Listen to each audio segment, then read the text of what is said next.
ఈ Pakistan stupid jokers, so Shahbaz Sharif, Asim Munir వీళ్ళిద్దరూ ఏం చేశారు అంటే మనము టర్కీకి వెళదాము అని చెప్పి ఒక ప్లాన్ వేశారు. ఎందుకండి టర్కీ అంటే మనము భారత్పై విజయం సాధించాం కదా. ఎక్కడ సాధించాము తెలియదు, కానీ సాధించామని చెప్పుకుంటున్నాము. సో ఇప్పుడు మనము టర్కీకి వెళ్ళి మన థ్యాంక్స్ చెప్దాం ఎర్దోగాన్. సో వీడికి వెళ్ళి థ్యాంక్స్ చెప్దాము, నువ్వు బోల్డ్ అని డ్రోన్లు ఇచ్చావు, సో ఈ డ్రోన్లను పెట్టుకొని మేము భారత్పై చాలా పెద్ద యుద్ధము చేశాము, విజయం సాధించాము.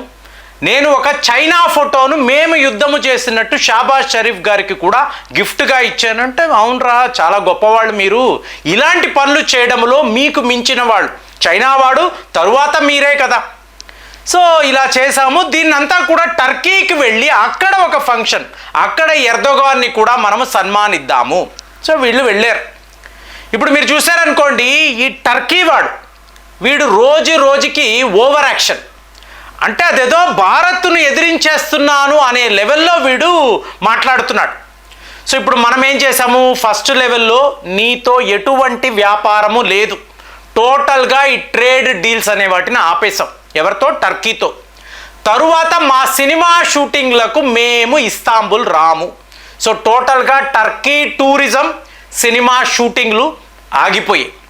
సో మళ్ళీ అడిగాడు, నేను పాకిస్తాన్కి సహాయం చేయడం అంటే ఆయుధాలు ఇచ్చాను, సో ఎవరైనా ఇలా ఇస్తారు కదా, మీరు కూడా అర్మీనియాకు ఆయుధాలు ఇస్తున్నారు కదా, సో అది వేరు ఈ వ్యాపారము వేరు. అంటే ఈ చైనా వాడి వద్ద వీళ్ళు ఇలాంటి విషయాలనే నేర్చుకుంటున్నారు. నువ్వు ఒకవైపు శత్రువు, ఇంకొక వైపున ఆప్తమిత్రుడు. వ్యాపారము, లాభాలు, రెవెన్యూ, జీడిపి అన్నప్పుడు నువ్వు నా ఆప్తమిత్రుడివి, మళ్ళీ పాకిస్తాన్ అన్నప్పుడు నువ్వు నా బద్ధ శత్రువు. సో ఇదంతా మనం చూసేసామండి. జయశంకర్ గారు ప్రపంచ స్థాయిలో, గ్లోబల్ లెవెల్లో, యునైటెడ్ నేషన్స్లో ఎన్నో సందర్భాలలో దీని గురించి మాట్లాడారు. ఇదంతా మనకు కొత్త కాదు, వాళ్ళు ఇలా మాట్లాడుతూ ఉంటారు. సో ఇప్పుడు వెళ్ళిన వాడు, మీరు నాకు 300 డ్రోన్లు ఇచ్చారండి, వీటిని పెట్టుకొని మేము భారత్ను ఎదిరించాము అంటే, ఒరే నాకు తెలుసు మీరు ఏం చేశారు, వాళ్ళు ఏం చేశారు, ఇవన్నీ నాకు తెలుసు. అసలు వచ్చిన పని ఏమిటి అంటే, మళ్ళీ భవతి భిక్షాం దేహి, మళ్ళీ అప్పులు అడుగుతున్నాను, కొద్దిపాటి అప్పులు ఇవ్వు అంటే. ఇక్కడ ఈ టర్కీ దేశాన్ని మీరు గమనించాలండి. వాడు ఒక మామూలు దేశం, చాలా చాలా సాధారణమైన ఒక కంట్రీ.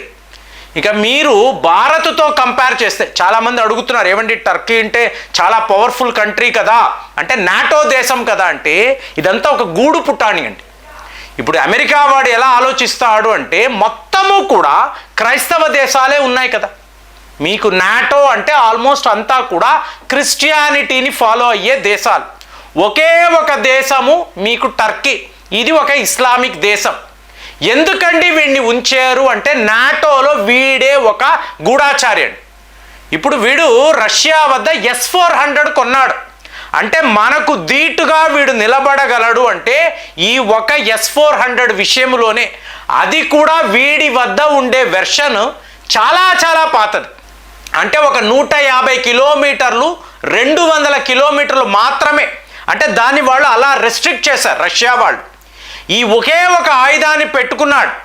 ఇప్పుడు ఈ ఆయుధము కొనిన వెంటనే అమెరికా వాడు వీడి మీద శాంక్షన్స్ అన్నాడు.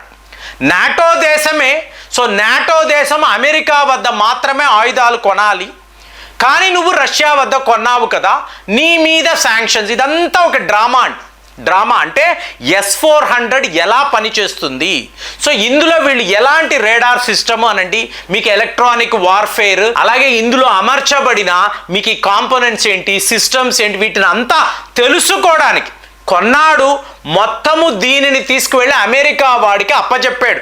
ఈ డేటా అనండి, టోటల్గా అందులో ఉండే పరికరాలు. సో దీనికోసమే టర్కీ వాడు పనికొస్తాడు. అందుకే ఇవాళ మళ్ళీ కూడా టర్కీ వాడికి మేము ఇంత డబ్బు ఇస్తున్నాము, ఇంత అప్పులు, ఇంత ఆయుధాలు ఇస్తున్నామని అమెరికా వాడు.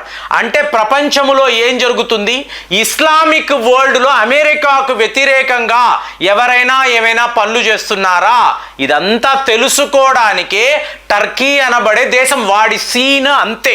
కానీ వాడు ఏంటంటే నిజంగానే వాడేదో చాలా గొప్పవాడు అనుకొని మనల్ని ఎదిరించడం.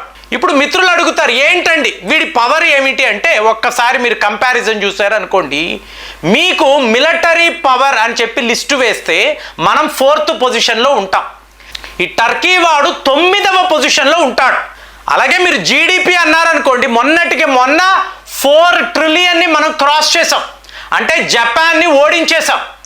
అదే మీరు టర్కీ అన్నారనుకోండి, 41వ స్థానంలో ఉంటాడు.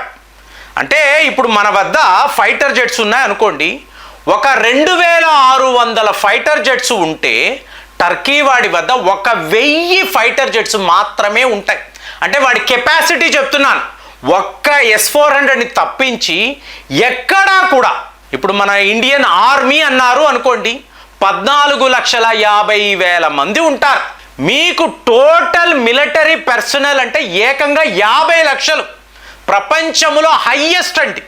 చైనా వాడి వద్ద కూడా ఇంతమంది మిలిటరీ పర్సనల్. అంటే ఏంటి, ఒక్క ఆర్మీ కాదు, నేవీ కాదు, ఎయిర్ ఫోర్స్ కాదు, మీకు కంటోన్మెంట్లో ఉన్నవాళ్ళు, రిజర్వ్లో ఉన్నవాళ్ళు, ఆఫీసుల్లో పనులు చేసేవాళ్ళు మొత్తము కలుపుకుంటే 50 లక్షల మంది ఇండియన్ మిలిటరీలో ఉంటారు.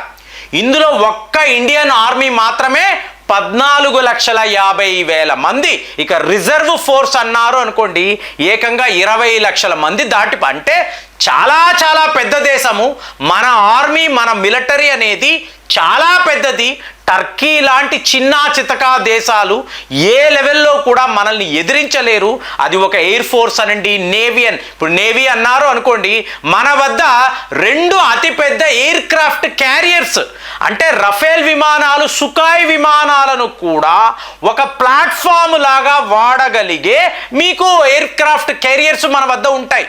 వీడి వద్ద అలాంటివి ఏమి ఉండవు. ఏదో కార్వెట్స్ అంటాడు, చిన్న చితక మీకు యుద్ధ నౌకలను పెట్టుకుంటాడు. కానీ చాలా, అంటే తను ఒక యూరోప్ దేశము, నాటో దేశము, చాలా చాలా పవర్ఫుల్ అన్నట్టుగా ఒక పిక్చర్ని క్రియేట్ చేస్తాడు. కాబట్టి వీడిని అణగదొక్కడము అనేది భారత్కు చాలా చాలా ముఖ్యం.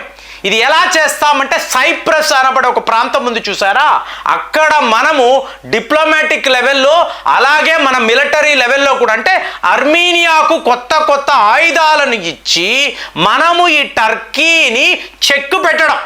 అంటే వీడేం చేస్తున్నాడు, బంగ్లాదేశ్ లాంటి ఒక దేశం, ఆల్రెడీ వాళ్ళు చాలా పెద్ద క్రైసిస్లో ఉన్నారు. వీడు ఒక మ్యాప్ వేస్తున్నాడండి. ఆ మ్యాప్లో భారత్ యొక్క కొన్ని భాగాలను, బంగ్లాదేశ్ యొక్క భూభాగాలు, టెరిటరీ అని చెప్పి వీడు ఒక మ్యాప్ వేసి విడుదల చేశాడు. కాబట్టి వీడిని ఏం చెయ్యాలి అనేది చాలా చాలా క్లియర్గా మనం ప్లాన్ వేసుకోవాలి. పాకిస్తాన్ అంటే ఒక ఫేక్ కంట్రీ.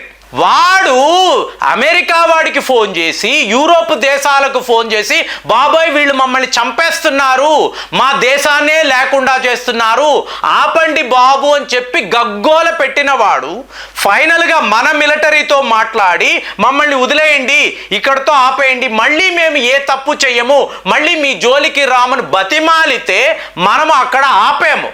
కానీ ఏం చేస్తున్నాడు, నేను గెలిచేసాను, రఫేల్ విమానాలను కూల్చేసాను. ఇదంతా ఏంటి, సినిమా షూటింగ్.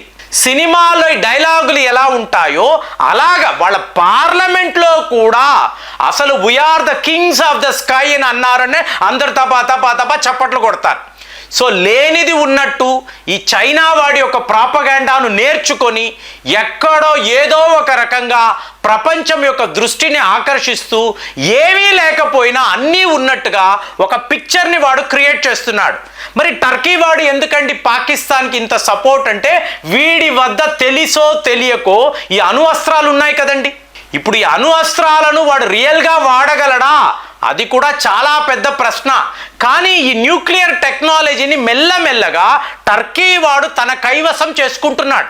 ఇది మెల్లగా తీవ్రవాదుల చేతుల్లో కూడా వెళ్ళొచ్చు. కాబట్టే టర్కీ వాడికి పాకిస్తాన్ మీద ఇంత ఇంట్రెస్ట్. సో ఈ పాకిస్తాన్ యొక్క ఈ స్టూపిడ్ జోకర్స్ టర్కీ వెళ్ళడము, అక్కడికి వెళ్ళి మళ్ళీ ఒక ఫంక్షన్, టర్కీ వాళ్లకు సన్మానము, ఇదంతా మాట్లాడుతూ ఉంటే మనము ఏం చేస్తే బాగుంటుంది, మీకేమనిపిస్తుంది? మనం ఏం చెయ్యాలో చేస్తున్నాము, కానీ దీనికి పైన టర్కీ వాడికి ఒక చెంప దెబ్బ కొట్టాలి అంటే మనము ఏం చెయ్యాలి? మీకేమైనా ఆలోచనలు ఉన్నాయా? కామెంట్స్లో రాయండి. మళ్ళీ వచ్చే వీడియోలో కలుద్దాం. జై హింద్.